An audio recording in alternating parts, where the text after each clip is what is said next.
Good morning students. देखिए, भारत में जैव विविधता को कम करने वाले कारकों में वन्य जीव के आवास का विनाश। ठीक है, भारत में जो जैव विविधता है उसको वह कम किस वजह से हो रही है, तो वो कौन कौन से कारक हैं, इस चीज़ के लिए कौन कौन से कारक उत्तरदायी हैं, रिस्पॉन्सिबल हैं। तो देखिए, वन्य जीव जो हैं उनके आवास का विनाश हो रहा है, जंगली जानवरों का मारना, आखेटन, उनका शिकार किया जा रहा है, पर्यावरण प्रदूषण, विषाक्तीकरण तथा दावानल होता है आग का लगना, ठीक है, आदि शामिल हैं।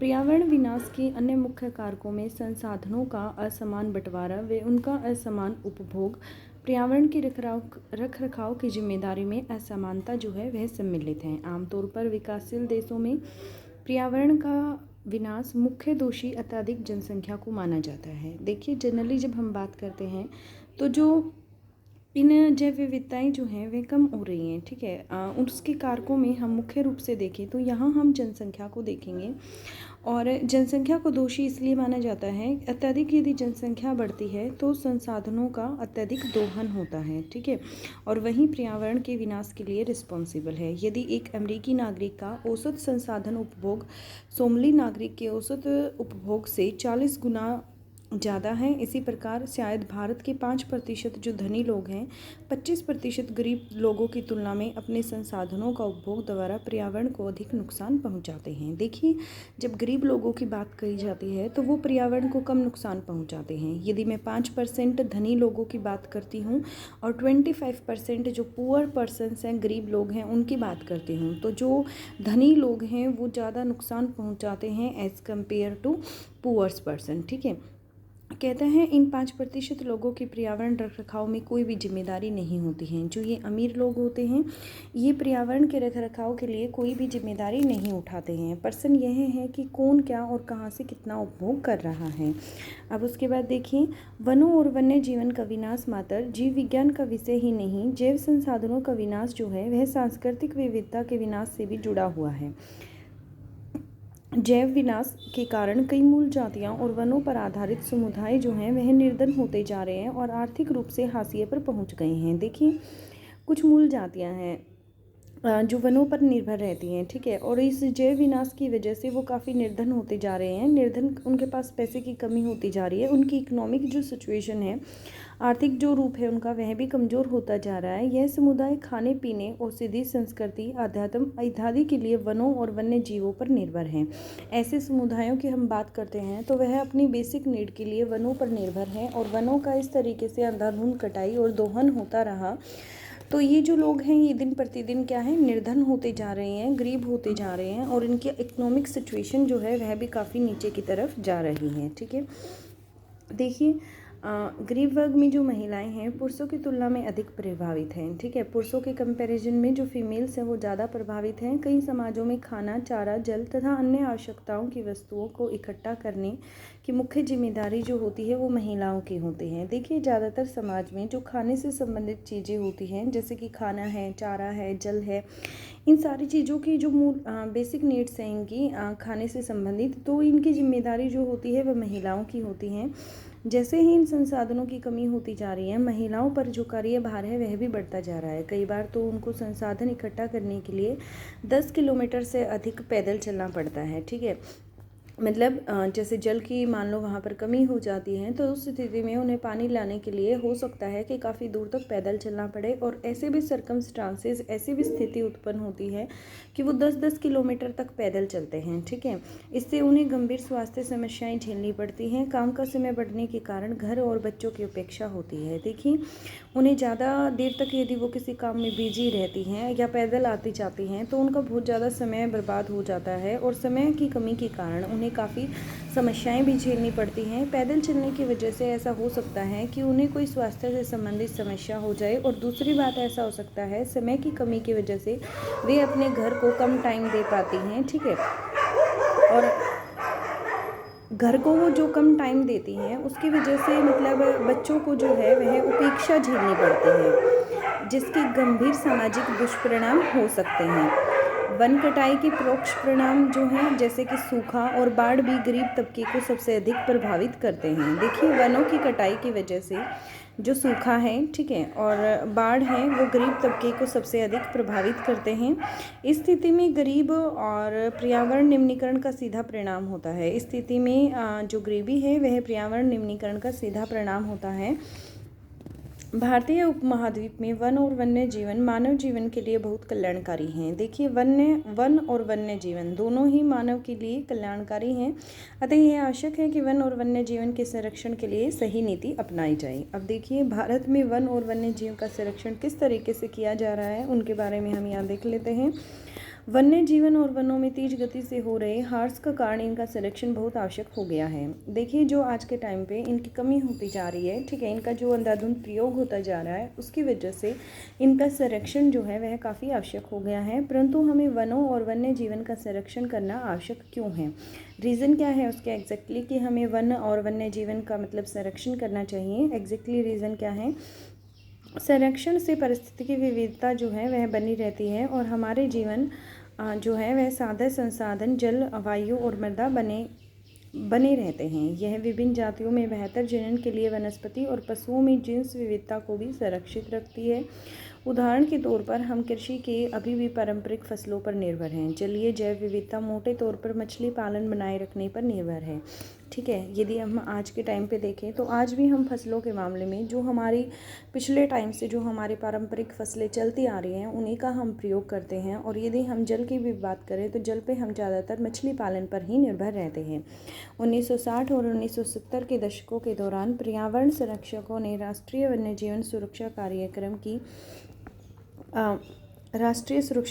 कार्यक्रम की पुरजोर मांग की। भारतीय वन्य जीवन रक्षण अधिनियम 1972 में लागू किया गया। देखिए, इसका जो अधिनियम भारतीय वन्य जीवन से संबंधित कब लागू किया गया था, 1972 में लागू किया गया था। सारे भारत में रक्षित जातियों की सूची भी प्रकाशित की गई और इस कार्यक्रम के तहत बची हुई संकटग्रस्त जातियों के बचाव पर, शिकार प्रतिबंधन पर, वन्य जीव आवासों पर, कानूनी रक्षण तथा जंगली जीवों के व्यापार पर रोक लगाने तथा आदि पर प्रबल जोर दिया गया, ठीक है। तत्पश्चात केंद्रीय सरकार व कई राज्य सरकारों ने राष्ट्रीय उद्यान और वन्य जीव पशु विहार स्थापित किए, जिनके बारे में आप पहले पढ़ चुके हैं। केंद्रीय सरकार ने कई परियोजनाओं की घोषणा की जिनका उद्देश्य गंभीर खतरे में पड़े कुछ विशेष वन्य प्राणियों को रक्षण प्रदान करना है। इन प्राणियों में है जो है वे कौन कौन से हैं, देखिए जिनका जीवन अभी खतरे में है वो कौन कौन से प्राणी हैं। बाघ है, एक सींग वाला गैंडा है, कश्मीरी हिरण है, हंगुल है, 3 प्रकार के मगरमच्छ हैं, स्वस्थ जल में रहने वाले, लवणीय जल में और घड़ियाल, एशियाई शेर व अन्य प्राणी इसमें सम्मिलित हैं। इसके अतिरिक्त कुछ समय पहले भारतीय जो हाथी है, काला हिरण है, चिंकारा, भारतीय घोड़ावन और हिम तेंदुआ आदि के शिकार और व्यापार पर संपूर्ण तथा आंशिक प्रतिबंध लगाकर कानून रक्षण किया गया है। दैट मीन्स जो अब शिकार किया जाता था, ठीक है, वो शिकार जो है वह अब बंद कर दिया गया है, इलीगल हो गया है। कोई भी व्यक्ति अपने शौक के लिए शिकार नहीं कर सकता है या फिर मतलब किसी पर्पज़ से, किसी ट्रेड वगैरह के पर्पज़ से भी वह शिकार नहीं कर सकता है। इस पर पूर्ण रूप से अब प्रतिबंध कर दिया गया है।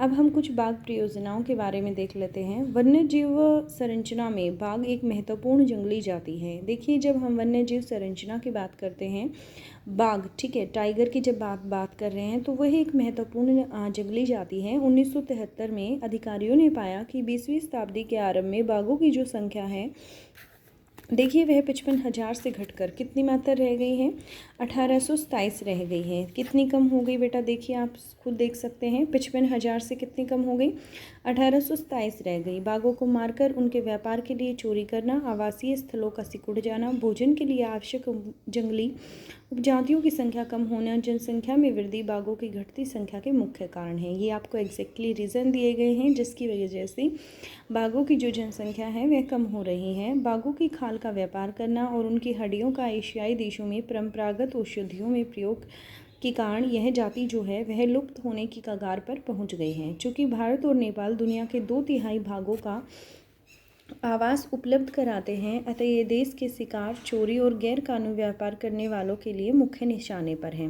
प्रोजेक्ट टाइगर विश्व की बेहतरीन वन्य जीव परियोजनाओं में से एक है और इसकी शुरुआत जो है वह 1973 में की गई थी। देखिए, जब हमारे यहाँ पर बाघों की संख्या इतनी ज़्यादा कम हो गई है तो उस सिचुएशन में प्रोजेक्ट लाया गया जिसका नाम है प्रोजेक्ट टाइगर। और ये जो एक्ट था ये कब लेकर आए? 1973 में लेकर आए। ठीक है, तो आपके यहाँ से 1 नंबर का क्वेश्चन आपका बन गया है कि जो प्रोजेक्ट टाइगर था वह प्रोजेक्ट टाइगर अधिनियम जो आया वह कब आया? 1973 में आया।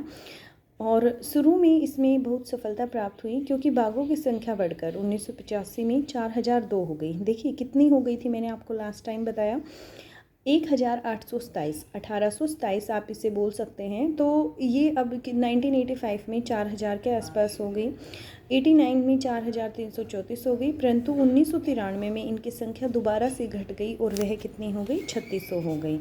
भारत में 37,761 वर्ग किलोमीटर में फैले हुए 27 बाघ रिजर्व हैं और बाघ संरक्षण मात्र एक संकटग्रस्त जाति को बचाने का प्रयास नहीं अपितु इसका उद्देश्य जो है वह बहुत बड़े आकार की जैव जाति को भी बचाना है। उत्तरांचल में है बेटा कार्बेट राष्ट्रीय उद्यान, पश्चिमी बंगाल में है सुंदरवन राष्ट्रीय उद्यान, मध्य प्रदेश में बांधवगढ़ राष्ट्रीय उद्यान और राजस्थान में है बेटा सरिस्का वन्य जीव पशु विहार और असम में कौन सा है? मानस बाघ रिजर्व है और केरल में पेरियार बाघ रिजर्व है।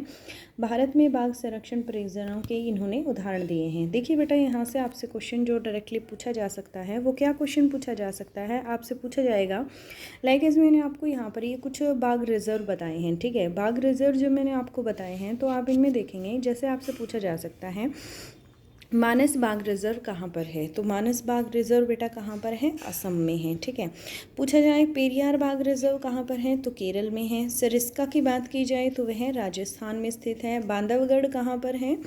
बांधवगढ़ राष्ट्रीय उद्यान मध्य प्रदेश में है। सुंदरवन तो काफ़ी फेमस है। ठीक है, और ये कहाँ पर है? पश्चिमी बंगाल में है। कार्बेट जो सबसे पुराना राष्ट्रीय उद्यान है तो वो कहाँ पर है बेटा?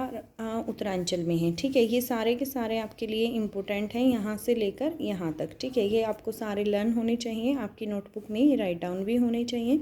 और एक क्वेश्चन ये भी है कि टाइगर जो प्रोजेक्ट है वह कब लेकर आए थे? 1973 में लेकर आए थे, तो ये भी आपको पता होना चाहिए। Clear to you? अब देखिए, आजकल जो हैं वह संरक्षण परियोजनाएं जैव विविधताओं पर केंद्रित होती हैं, ना कि इसके विभिन्न घटकों पर। संरक्षण के विभिन्न तरीकों की गहनता से खोज की जा रही है। संरक्षण नियोजन में कीटों को भी महत्व मिल रहा है। देखिए, संरक्षण नियोजन में ये नहीं है कि बड़े बड़े जीवों को ही इम्पोर्टेंस मिल रही है, इसमें जो छोटे जीव हैं जैसे कि कीट वगैरह हैं उनको भी महत्व दिया जा रहा है। वन्य जीव अधिनियम 1980 और 1986 के तहत सैकड़ों तितलियां, पतंगों, भृंगों और एक ड्रैगन फ्लाई को भी संरक्षित जातियों में शामिल किया गया था। 1900 कौन कौन सी जातियों को शामिल किया गया था? तितलियों को, पतंगों को। ठीक है, आप देखते हैं छोटे छोटे ये जीव भृंगों और ड्रैगन फ्लाई को भी 1980-86 में सम्मिलित किया गया था संरक्षित जातियों में। 1991 में पौधों की भी 6 जातियां पहली बार सूची में रखी गई थी। ठीक है, क्लियर हो गया आपके इसमें? अब बात करेंगे हम यहाँ पर वन और वन्य जीव संसाधनों के प्रकार और वितरणों के बारे में। ठीक है, यदि हम वन और वन्य जीवन संसाधनों को संरक्षित करना चाहते हैं तो उनका प्रबंधन, नियंत्रण, विनियमन अपेक्षाकृत कठिन है। भारत में अधिकतर वन और वन्य जीवन तो प्रत्यक्ष रूप से सरकार के अधिकार क्षेत्र में हैं। ज़्यादातर जो है वह गवर्नमेंट के अंडर ही हैं या वन विभाग के अंडर हैं, अन्य विभागों के जरिए सरकार के प्रबंधन में हैं। इसलिए हम इन्हें निम्नलिखित वर्गों में डिवाइड करते हैं। सबसे पहले हम यहाँ बात करेंगे आरक्षित वनों की। देश में आधे से अधिक वन क्षेत्र जो हैं वह आरक्षित वन घोषित किए गए हैं। जहाँ तक वन और वन्य प्राणियों के संरक्षण की बात है, आरक्षित वनों को सबसे ज़्यादा मूल्यवान समझा जाता है। ठीक है, सबसे ज़्यादा जो कॉस्टली यदि कोई समझा जाता है। देखिए बेटा, 3 तरीके के हैं यहाँ पर। सबसे पहले हम कौन सी बात कर रहे हैं? आरक्षित की बात कर रहे हैं। फिर उसके बाद कौन सी बात कर रहे हैं? रक्षित की बात कर रहे हैं। नेक्स्ट वन जो हमारे यहाँ पर है वो कौन सा है, अवर्गीकृत है। ठीक है, अवर्गीकृत वनों की हमने बात की है, तो 3 प्रकार की हम यहाँ पर पढ़ेंगे। सबसे पहले हमने आरक्षित के बारे में देखा। आरक्षित जो है वह सबसे मूल्यवान वनों के अंतर्गत आते हैं। अब हम यहाँ देखेंगे रक्षित वन कौन से हैं। वन विभाग के अनुसार देश के कुल वन क्षेत्र का 1/3 हिस्सा जो है वह रक्षित वनों में है। दैट मीन्स 1/3 का मतलब होता है बेटा 33% जो एरिया है वो किस में आता है, रक्षित वनों में आता है। इन वनों को और अधिक नष्ट होने से बचाने के लिए इनकी सुरक्षा की जाती है। अब अवर्गीकृत की बात करेंगे। अन्य सभी प्रकार के वन और बंजर भूमि जो सरकार और व्यक्ति और समुदायों के स्वामित्व में होती हैं अवर्गीकृत वन कहे जाते हैं। ठीक है, क्लियर हो गया इतना। तो उसके बाद देखिए यहाँ से आरक्षित और रक्षित वन ऐसे स्थायी वन क्षेत्र हैं जिनका रख रखाव जो है वह इमारती लकड़ी। देखिए मैंने आपको बताया था आरक्षित जो है वह सबसे कॉस्टली होते हैं और 33% जो एरिया कवर्ड किया जाता है वह रक्षित वनों के द्वारा किया जाता है। इन क्षेत्रों का जो रख रखाव है वह इमारती लकड़ी, अन्य वन पदार्थों और उनके बचाव के लिए किया जाता है। मध्य प्रदेश में स्थायी वनों के अंतर्गत सर्वाधिक क्षेत्र हैं। देखिए मध्य प्रदेश में यदि हम स्थायी वनों की बात करें तो सबसे जो क्षेत्र ज़्यादा है वो कौन से में है, मध्य प्रदेश में है। इसे आप अंडरलाइन कर लेना, this is important for you. जो कि प्रदेश के कुल वन क्षेत्र का 75% है। टोटल मतलब यदि मैं बात करूँ तो प्रदेश का 75% है। इसके अतिरिक्त जम्मू कश्मीर, आंध्र प्रदेश, उत्तरांचल, केरल, तमिलनाडु, पश्चिमी बंगाल और महाराष्ट्र में भी कुल वनों का एक बड़ा अनुपात जो है वह आरक्षित वनों का है। जबकि बिहार, हरियाणा, पंजाब, हिमाचल प्रदेश, उड़ीसा, राजस्थान में कुल वनों में रक्षित वनों का बड़ा हिस्सा है।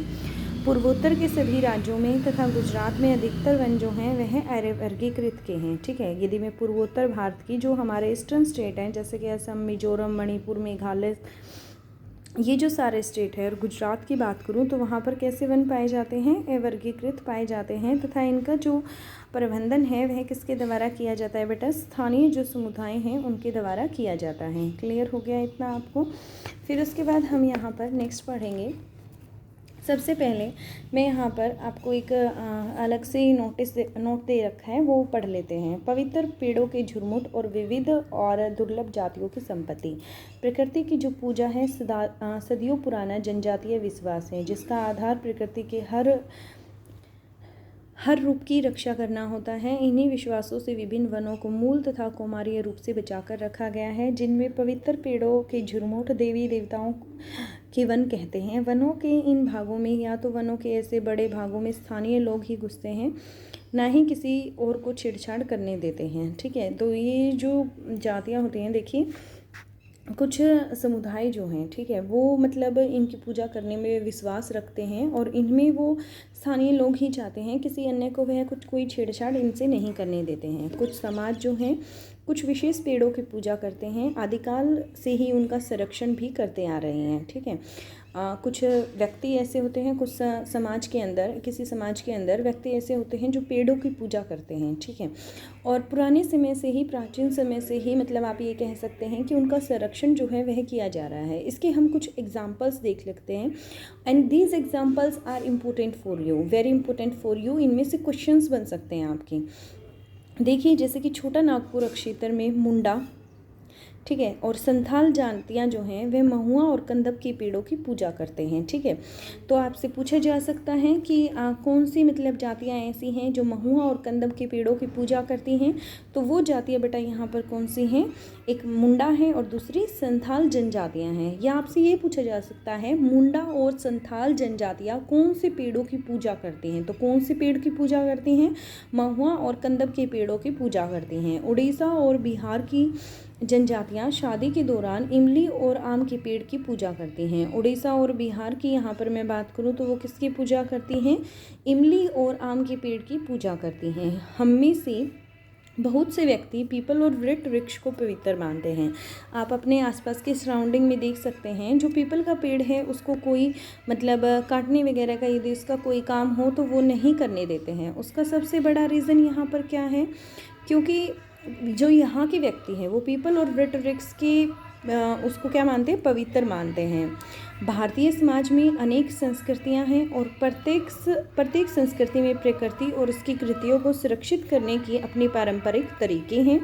आमतौर पर झरनों, पहाड़ी चोटियों, पेड़ों और पशुओं को पवित्र मानकर इनका संरक्षण किया जाता है। आप अनेक मंदिरों के आसपास बंदर और लंगूर पाएंगे। उपासक इन्हें खिलाते पिलाते हैं और मंदिर के भक्तों में इन्हें गिनते हैं। राजस्थान में बिश्नोई गांव के आसपास काले हरिण, चिंकारा, नीलगाय और मोरों के झुंड देखे जा सकते हैं, जो वहां के समुदाय का अभिन्न हिस्सा माने जाते हैं। किसके भाई? राजस्थान का जो बिश्नोई गांव है, ठीक है, वहां पर इनकी क्या की जाती है, ये इनको अपना हिस्सा मानते हैं और उनको कोई भी नुकसान नहीं पहुंचा सकता है। किसको? काले हिरण को, चिंकारा को, नीलगाय को और मोरों को। ठीक है, क्लियर हो गए आपको? इतने सारे क्वेश्चंस मैंने आपको करवाए हैं, ये सारे के सारे बेटा आपके लिए इम्पोर्टेंट हैं। ठीक है, ये भी इम्पोर्टेंट है, ये भी इम्पोर्टेंट है, और फिर यहाँ से मैंने ये बताया था, ये भी इम्पोर्टेंट है। उड़ीसा और बिहार इमली और आम की पूजा करते हैं, ये भी इम्पोर्टेंट है। मध्य प्रदेश के अंदर सर्वाधिक जो स्थायी वन आरक्षित क्षेत्र हैं, ठीक है, ये भी इम्पोर्टेंट है। 3 टाइप से इसको डिवाइड किया गया है, आरक्षित, रक्षित और अवर्गीकृत में। ये भी आपके लिए इम्पोर्टेंट है, यहाँ से भी आपका क्वेश्चन बनेगा। ठीक है, तो ये सारे जो क्वेश्चंस हैं, ये सारे क्वेश्चंस आप करेंगे और अपनी नोटबुक में राइट डाउन करेंगे। क्लियर हो गया इतना? और सबसे इम्पोर्टेंट आपके लिए ये है, उत्तरांचल में कॉर्बेटा राष्ट्रीय उद्यान। आपसे पूछा जाए कहाँ पर है, तो उत्तरांचल में है। ये सारे के सारे जितने भी रिजर्व और उद्यान आपको दिए गए हैं, ये सारे आपके लिए इम्पोर्टेंट हैं।